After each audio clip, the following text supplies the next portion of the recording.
엄연순, 천하무적 내 남편. 시골 사람들이 밭에서 김을 메고 있었는데 밭은 위아래로 나뉘어 있었으며 아래쪽에는 수십 명의 사람들이 모여서 일하고 있었고 위쪽에는 남편과 부인 달랑 두 사람만이 작업을 하고 있었습니다.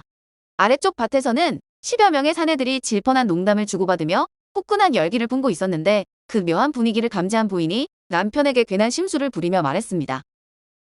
당신은 저 아래서 재미나게 떠드는 소리가 들리지 않나요? 한여름에 고된 작업을 잠시나마 있게 해주고 졸음까지 쫓는 방법으로 수다만큼 좋은 것도 없는데 왜 말없이 잠자코 계시나요? 배가 고파서 그러십니까? 묵묵히 일하던 남편이 드디어 입을 열었습니다. 쓸데없는 말을 온종일 짓거리면 입만 아프고 배만 꺼질 뿐이요. 안 그렇소? 나는 저녁에 집에 가자마자 당신의 탱탱한 궁둥이를 들고 당신의 다리 사이에서 놀 생각뿐이라오. 그러면 내 마음은 심하게 요동칠 것이고 덩달아 당신과 나는 격렬하게 몸을 부비며 엄청난 괴성을 낼 것이요. 그 소리는 마치 9마리의 성난 소가 진흙을 밟는 것 같겠지. 사내들의 시시껄렁한 농담 따위보다는 이 정도는 돼야 비로소 즐거웠다고 말할 수 있지 않겠어.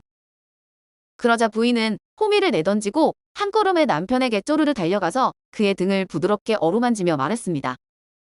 우리 부부를 그 누가 당해내겠습니까? 당신이야말로 천하무적입니다. 한편 평산 신 선생이 청거 땅으로 거처를 옮겼는데 만날 때마다 입에서 거품이 날 정도로 이 부부의 이야기를 하고 또 하자 엄연순의 작자 송세림, 즉 호선자 신 선생의 옆에 있다가 물었습니다. 옛적에 당나라의 시인인 조하는 이런 구절을 읊은 적이 있습니다. 장적일성이네로 한가락 피리 소리에 나그네가 누각에 기댄다는 뜻이지요.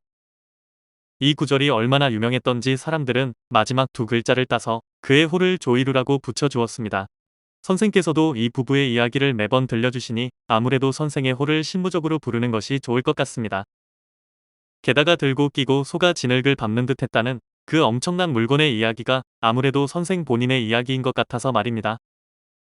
이 말을 듣던 신 선생은 크게 웃을 수밖에 없었습니다. 역사가는 이런 평가를 내렸다.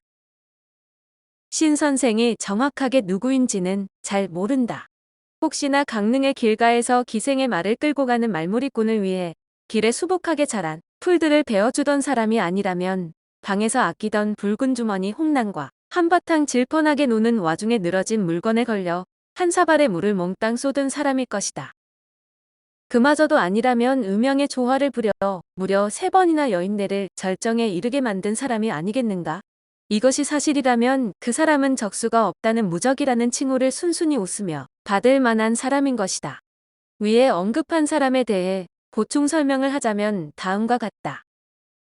선생이 생원이었을 때 강릉에 산 적이 있었는데 그때 한 기생을 사랑하게 되었다.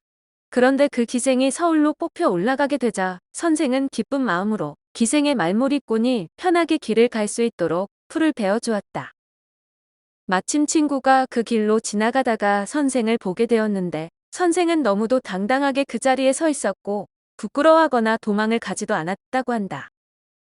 그러자 그 친구가 말굽비를 잡고 선생의 모습을 한참을 바라보다가 한숨을 내쉬며 세상에 저렇게 내 친구와 꼭 닮은 사람이 있을 수가 있냐는 등 아무리 봐도 내 친구 복로를 빼다 박았다는 등의 말을 했다고 한다. 한편 선생이 청거 땅으로 귀향을 갔을 때 홍랑이라고 이름을 붙인 붉은 주머니를 몹시도 좋아했었다.